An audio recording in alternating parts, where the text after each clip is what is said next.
أعوذ بالله من الشيطان الرجيم بسم الله الرحمن الرحيم ويل لكل همزة لمزة الذي جمع مالا وعدده يحسب أن ماله أخلده كلا لينبذن في الحطمة وما أدراك ما الحطمة نار الله الموقدة التي تطلع على الأفئدة إنها عليهم مؤصدة في عمد ممددة صدق الله مولانا العظيم۔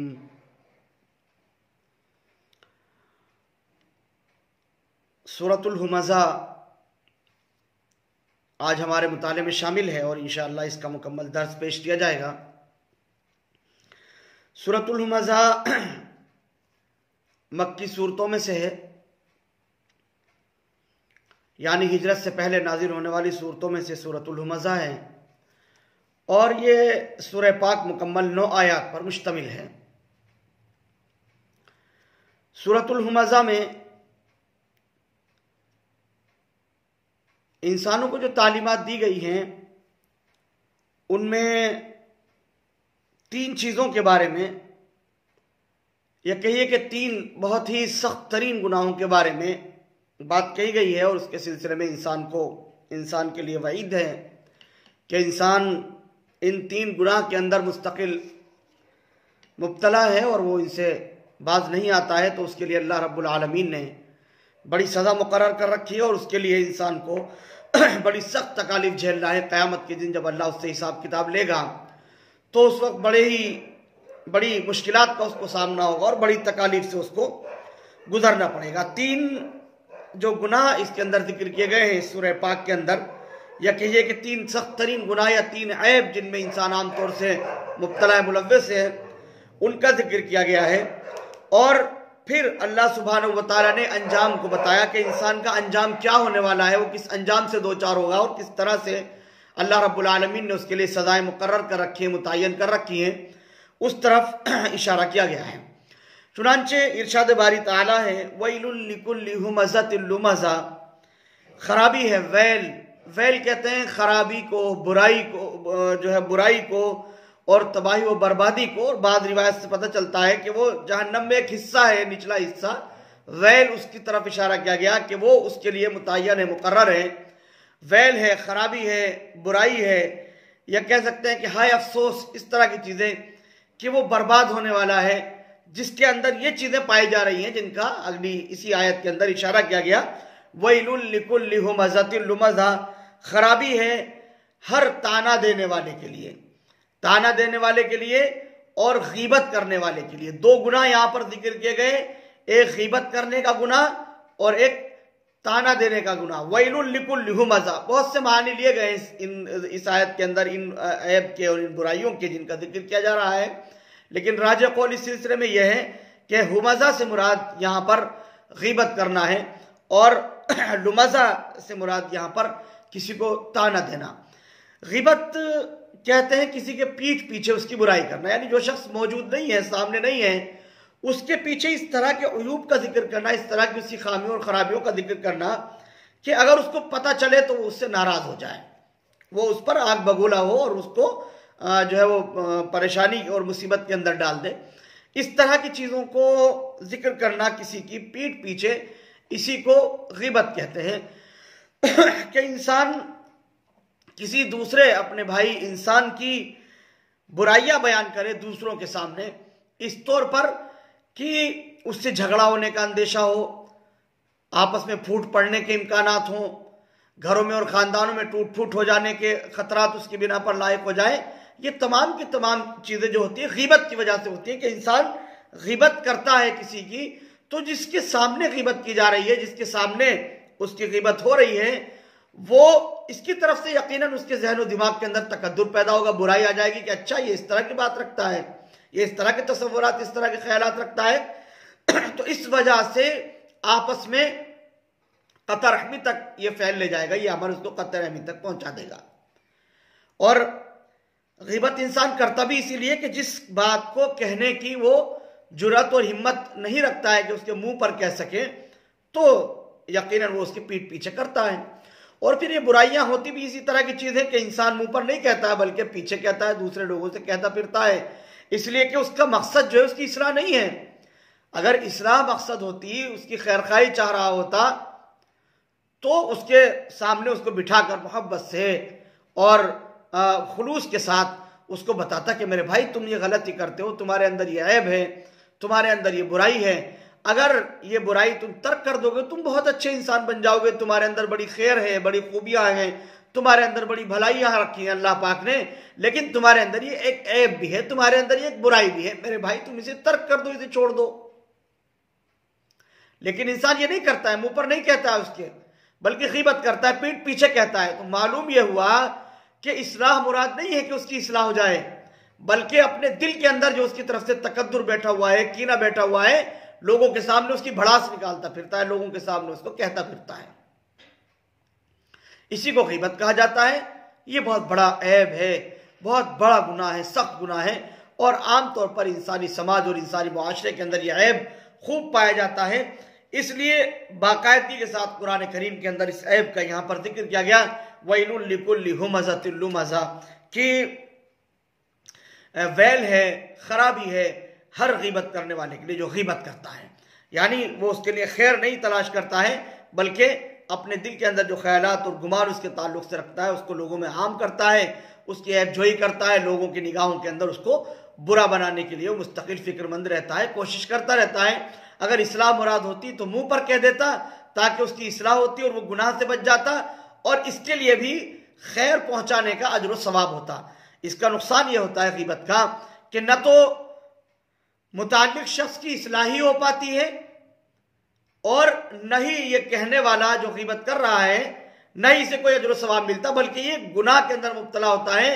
غیبت کے اندر مبتلا ہوتا ہے۔ اور اللہ کے نبی صلی اللہ علیہ وسلم نے فرمایا لا يدخل الجنت قطات، غیبت کرنے والا جنت پہ داخل ہی نہیں ہوگا۔ کتنی بڑی محرومی ہے اس شخص کے لیے جو غیبت کرتا ہے لوگوں کی، اور یہ مزاج عام بن گیا ہے۔ قرآن کریم میں فرمایا اَيُحِبُّ أَحَدُكُمْ أَن يَأْكُلَ لَحْمَ أَخِيهِ مَيْتًا فَكَرِهْتُمُوهُ، مردار بھائی کا گوشت کھانے سے تعبیر کیا گیا ہے اپنے کسی بھائی کی غیبت کرنے کو۔ قرآن کریم میں غیبت کرنے کو ایسے قرار دیا جیسے مردار بھائی کا گوشت کھا رہا ہے، اتنا سخت گناہ، اور اس کے اندر عام ابتلا ہے، لوگ عام طور پر مبتلا ہے، اس کو گناہ بھی نہیں سمجھتے۔ بعض لوگ تو یہ سمجھتے ہیں کہ میں نے تو صحیح بات کہی ہے، جو حق ہے میں نے وہی تو کہا ہے۔ روایت کے اندر آتا ہے بعض صحابہ کرام نے معلوم کیا کہ اللہ کے نبی صلی اللہ علیہ وسلم اگر اس میں وہ عیب ہے جو بیان کیا جا رہا ہے، جس کو ذکر کیا جا رہا ہے، آپ علیہ السلام نے فرما دیا کہ تبھی تو غیبت ہے، ورنہ تو بہتان ہے۔ اگر وہ بات جو پہنچائی جا رہی ہے، کہی جا رہی ہے، لوگوں کے سامنے کہہ رہا ہے، اگر وہ عیب اس کے اندر ہے بھی نہیں تو پھر تو یہ بہتان ہو گیا۔ اگر اس کے اندر ہے یہ عیب تو غیبت ہے، اور اگر عیب ہے ہی نہیں سرے سے تو یہ تو بہتان ہے، تو اور بڑا جرم ہو گیا۔ اس لیے اس بڑے جرم کے ارتکاب سے انسان کو بچنا چاہیے، خاص طور پر اپنی زبان کو لگام رکھے، اپنے ذہن و دماغ کو کنٹرول میں رکھے، اور لوگوں کی عیب جوئی نہ کرے، لوگوں کی غیبتیں لوگوں کے سامنے کہتا نہ پھرے۔ اگر کسی سے انسیت ہے، محبت ہے، تعلق ہے، اس کے بارے میں خیر خواہی چاہتا ہے تو محبت سے اس کے سامنے اظہار کرے، اس سے کہے کہ میرے بھائی یہ بات تم غلط کر رہے ہو، اس سے تم باز آ جاؤ۔ وہ باز آ جائے گا، باز آ جائے ٹھیک ہے، نہیں تو آپ نے اپنا کام کر دیا، آپ نے اپنا کام پہنچا دیا، آپ کا کام پہنچانا تھا، اس کی خیر خواہی مقصد تھی، آپ نے وہ کام کر دیا ہے، آپ کو اللہ سبحانہ و تعالیٰ کے اجر و ثواب ملے گا۔ لیکن اگر یہ آپ یہ سب کچھ کرتے پھر رہے ہیں تو خود آپ بڑے مجرم بن رہے ہیں، اس کی تو اصلاح ہوگی نہیں سرے سے، لیکن آپ بھی بڑے مجرم بن گئے۔ تو ویل فرمایا اللہ سبحانہ و تعالیٰ نے، ویل اس کے لیے مقرر کیا ہے، خرابی متعین اس شخص کے لیے ہے جو لوگوں کی غیبتیں کرتا پھرتا ہے۔ اور پھر اگلا لفظ ہے لمزہ، لمزہ تانا دینا، کسی کو منہ پر کہہ دینا، منہ پر کسی کو بات کہنا کہ اس کے منہ پر ہی اس کو کہہ دیا۔ یہ جو تانا ہوتا ہے دراصل یہ بھی ذلیل کرنے کے لیے ہوتا ہے، کسی کو نیچا دکھانے کے لیے۔ عام طور سے لوگ کہتے ہیں کہ میں ڈرا نہیں، اس سے دبا نہیں، میں نے اس کے منہ پر کہہ دیا، فلاں فلاں بھی موجود تھے وہاں پر، میں نے انہی کے سامنے اس کی ایسی تیسی کی، میں نے منہ پر کہہ دیا، میں نے جرأت کے ساتھ، پوری ہمت کے ساتھ۔ لیکن کیا یہ عمل درست ہے؟ کیا ہم نے ٹھیک کیا ہے؟ کیا ہم نے صحیح کیا ہے؟ یقیناً یہ عمل درست نہیں ہے۔ اس میں کس کی خیر خواہی چاہیے؟ کیوں کیا آخر؟ دل توڑ دیا اس کا، اس کی عیب جوئی کی، اس کو تانا دیا. اور کسی انسان کو کسی کی بد فعلی پر، اس کے برا کرنے پر تانا دینا یہ یقیناً اچھی بات اس لیے بھی نہیں ہے. بہت ممکن ہو کہ اس نے سچی توبہ کر لی ہو، اپنے اللہ کے سامنے رو کر گڑ گڑا کر اس نے اپنے گناہ پر ندامت کا اظہار کیا اور اللہ نے اسے معاف کر دیا ہو. اللہ نے تو اسے معاف کر دیا اور آپ نے تانا دے کر کے اس کو ذلیل و رسوا کرنے کی کوشش کی، 4 لوگوں میں اس کی بے عزتی کی، ذلت کی. یہ اب آپ مجرم ہیں، وہ مجرم نہیں ہیں، وہ گناہگار نہیں ہے بلکہ آپ گناہگار ہیں. اگر آپ یہ چاہتے تھے کہ اس کی اصلاح ہو تو آپ علیحدگی میں، تنہائی میں، خلوص کے ساتھ، محبت کے ساتھ، پیار کے ساتھ اس کی اصلاح کی فکر کرتے، کوشش کرتے، اس کو کہتے کہ میرے بھائی آپ سے یہ گناہ ہوا ہے، یقیناً یہ بڑا جرم ہے، یہ گناہ نہیں ہونا چاہیے تھا، آپ کو اس طرح کی حرکت، اس طرح کا فعل نہیں کرنا چاہیے تھا، آپ اس سے توبہ کر لیجئے، آپ اس سے باز آ جائیے، یہ اچھا گناہ نہیں ہے، یہ گناہ آپ سے ہونا اچھی بات نہیں ہے، آپ تو اتنے اچھے ہیں، آپ میں یہ خوبیاں ہیں، آپ اتنے اچھے ہیں، آپ سے لوگ کتنا اچھا گمان رکھتے ہیں، آپ سے گناہ ہوا ہے، آپ سے گناہ ہو رہا ہے، آپ اس سے باز آ جائیے، توبہ کر لیجئے. یہ اصل خیر خواہی تھی. تو اس کی تو خیر خواہی کی نہیں، بلکہ اور 4 لوگوں میں اس کو ذلیل کیا، اور جن لوگوں کو اس کے اس جرم کا پتہ نہیں تھا ان لوگوں کے سامنے اس کا یہ عیب کھول دیا. تو اللہ کی نگاہ میں آپ مجرم ہیں، اس لیے کہ 4 لوگوں کے ذہن آپ نے اس کی طرف سے اور خراب کر دیے، وہ بھی اس کی طرف سے بدگمان ہوں گے اور سوء ظن کا یہ شکار ہوں گے. اس برائی کو پھیلانے والے آپ ہوئے اور آپ سمجھ رہے ہیں کہ میں نے بڑی نیکی کا کام کیا، میں نے منہ پر اس کے وہ بات کہہ دی ہے، میں نے منہ پر اس کے وہ بات کہہ دی. اس کے بارے میں بھی قرآن کریم نے وعید ذکر کی ہے کہ یہ گناہ سخت ترین گناہوں میں سے ہے، یہ گناہ سخت ترین گناہوں میں سے ہے. کبھی بعض باتیں ہوا کرتی ہیں کہ ان کو منہ پر کہنا ضروری ہو جاتا ہے، کوئی بات یاد دلانا مقصد ہے، کسی بات کی تحقیق چل رہی ہے، اس کو منہ پر کہنے کی ضرورت پیش آ گئی ہے، 4 لوگوں میں بیٹھے ہوئے ہیں، اگر وہاں اس غلط بات کا ازالہ نہیں کیا گیا تو اس سے مزید فتنہ پھیل سکتا ہے، یا اور برائی پھیلنے کے امکانات ہیں، یا لوگ بدگمانیوں میں مبتلا ہو سکتے ہیں. اس طرح کی کوئی صورتحال ہے تو وہاں اگر بات سامنے کہی جا رہی ہے تو اس میں اس کی گنجائش ہے، اس میں کوئی حرج نہیں ہے، اس لیے کہ وہ شخص یا تو اپنی اصلاح کرے گا یا وہاں 4 لوگوں میں اس کو بتائے گا کہ یہ بات غلط تھی، یہ بات ایسے نہیں تھی بلکہ ایسے تھی. لیکن ان تمام باتوں کے اندر فرق ہے، اس کو سمجھنے کی ضرورت ہے. جو جرم ہے عام طور پر انسانوں کا وہ یہی ہے کہ وہ تانا دیتے ہیں، اور تانا دینے والے کے بارے میں یہ بات بھی حدیث کے اندر آئی ہے کہ اگر کوئی انسان کسی کے گناہ پر کسی کو تانا دے، یعنی گناہ کرنے والے کو اس پر تانا دے، اور حالانکہ وہ گناہ کرنے والا توبہ کر چکا ہے، اللہ کے نبی صلی اللہ علیہ وسلم نے فرمایا کہ مرنے سے پہلے یہ تانا دینے والا شخص اس گناہ کے اندر ضرور مبتلا ہوگا. کیسی سخت بات اللہ کے نبی صلی اللہ علیہ وسلم نے فرمائی ہے. اس گناہ سے باز آنے کی ضرورت ہے کہ یہ گناہ نہ کیا جائے، اس گناہ سے انسان توبہ کرے. وہ کیوں کسی کو تانا دے؟ کیوں کہ اگر خیر خواہی مقصد ہی ہے کسی کی، خیر خواہی کرنا ہی چاہتے ہیں، اس سے محبت ہے، تعلق ہے، تو اخلاص کے ساتھ اس سے وہ بات کہی جائے تو خیر پھیلتی ہے. وہ سمجھے گا کہ یہ شخص میرے لیے کتنا محسن ہے کہ میری خیر خواہی چاہیے، اس نے مجھے بات بتائی ہے، واقعتاً میں اس عیب کے اندر مبتلا ہوں، میرے اندر یہ گناہ ہے اور میں یہ گناہ کر چکا ہوں. وہ اپنی اصلاح کی فکر کرے گا، اس سے محبت قائم ہو جائے گی، تعلق قائم ہوگا، دونوں میں جو ہے وہ خیر سگالی کے جو ہے جذبات آگے بڑھیں گے، پروان چڑھیں گے، خیر وجود میں آئے گی.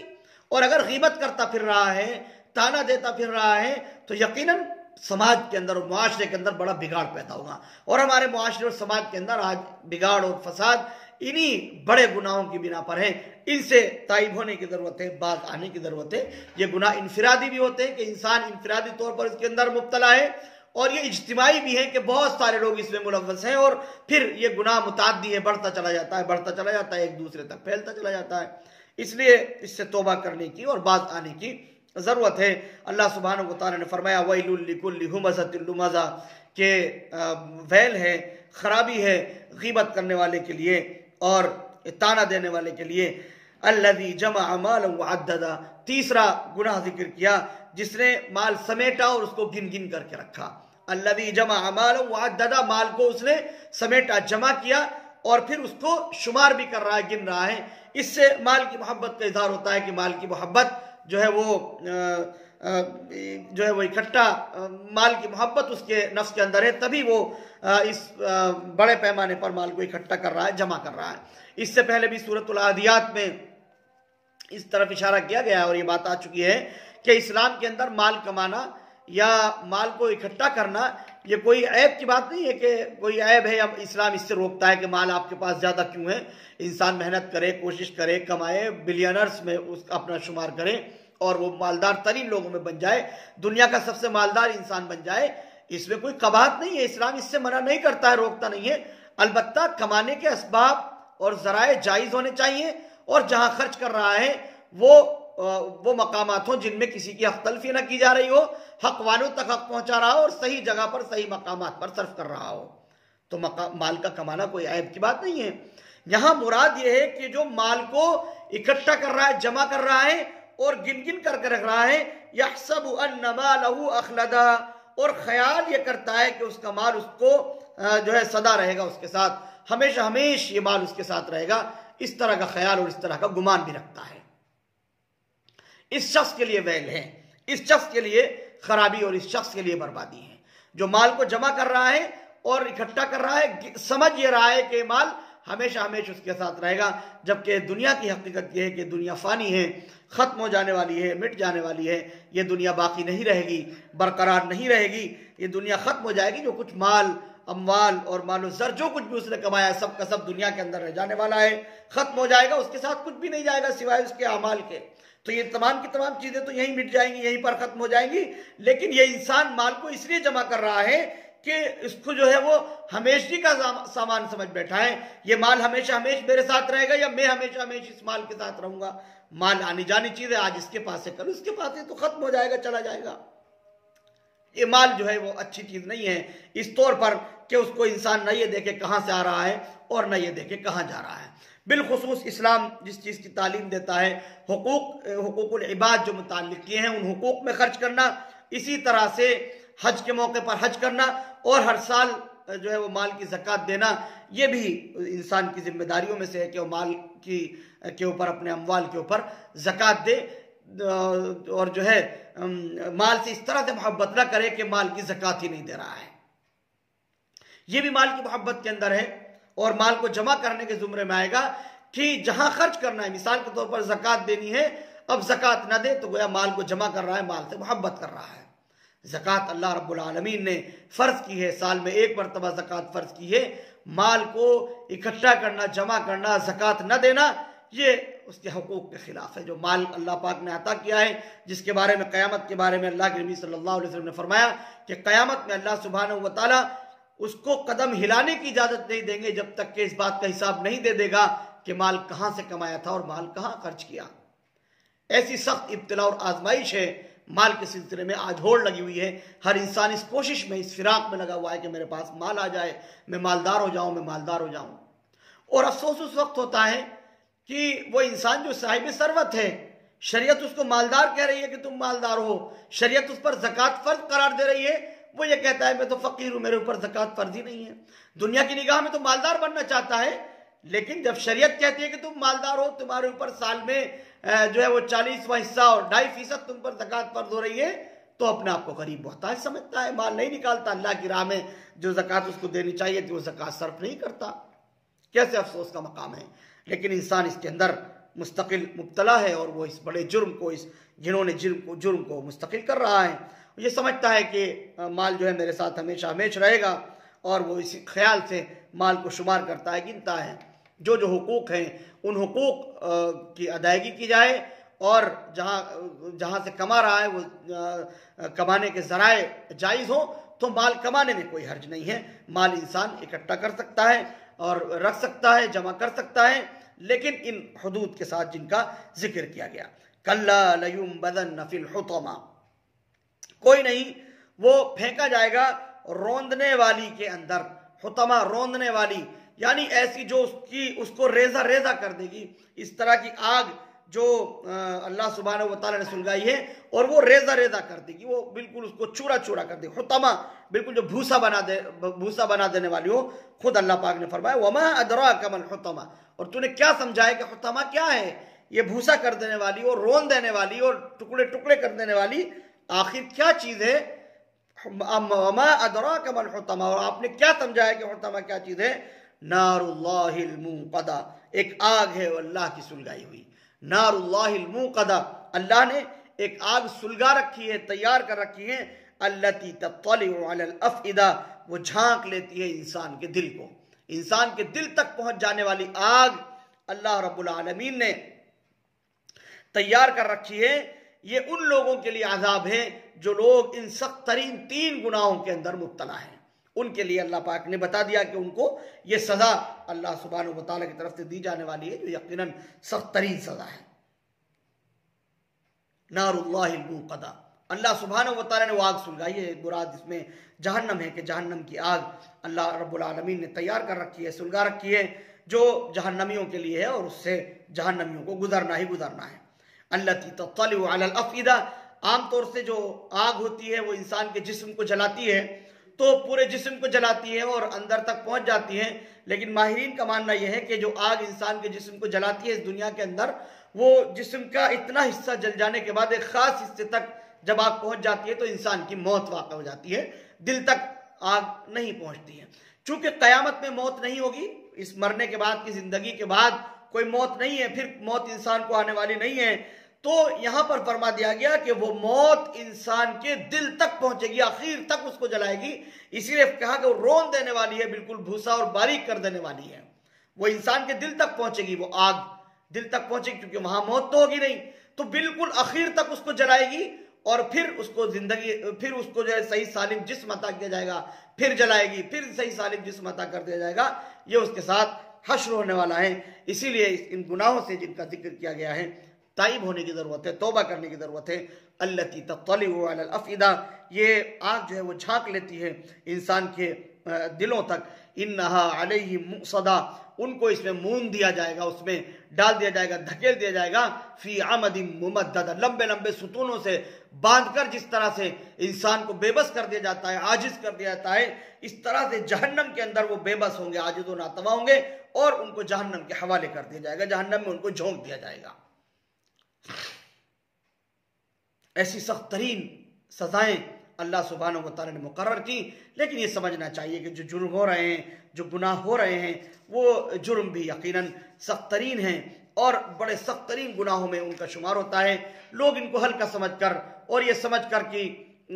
کوئی جرم تو نہیں کیا ہے میں نے کون سا کوئی گناہ کر لیا ہے، یہ سمجھ کر ہلکا جان کر اس کو عام طور سے اس میں مبتلا رہتے ہیں. ضرورت اس بات کی ہے کہ ان بڑے جرموں سے، ان بڑے گناہوں سے انسان توبہ کرے، ہر آن توبہ کرے، استغفار کرے. یقیناً اللہ رب العالمین توبہ قبول فرمانے والے ہیں، وہ اپنے بندوں کی توبہ قبول کر لیتے ہیں. اور ان گناہوں کو اس لیے بھی سخت قرار دیا ہے، اس لیے کہ انسان کو پتہ نہیں ہوتا ہے کہ اللہ کے کس بندے نے کب توبہ کر لی ہے، کب اس نے اپنے اللہ سے معافی مانگ لی ہے، کب رو کر گر گرا کر نادم ہو کر پشیمان و شرمندہ ہو کر وہ اپنے رب کے سامنے آنسو بہا چکا ہے، اور اس کے رب نے نہ صرف یہ کہ اسے معاف کر دیا بلکہ اور درجے عطا فرما دیا. اللہ تعالیٰ تو فرماتے ہیں ان اللہ یحب التوابین، اللہ سبحانہ و تعالیٰ توبہ کرنے والوں کو اپنا محبوب بنا لیتے ہیں.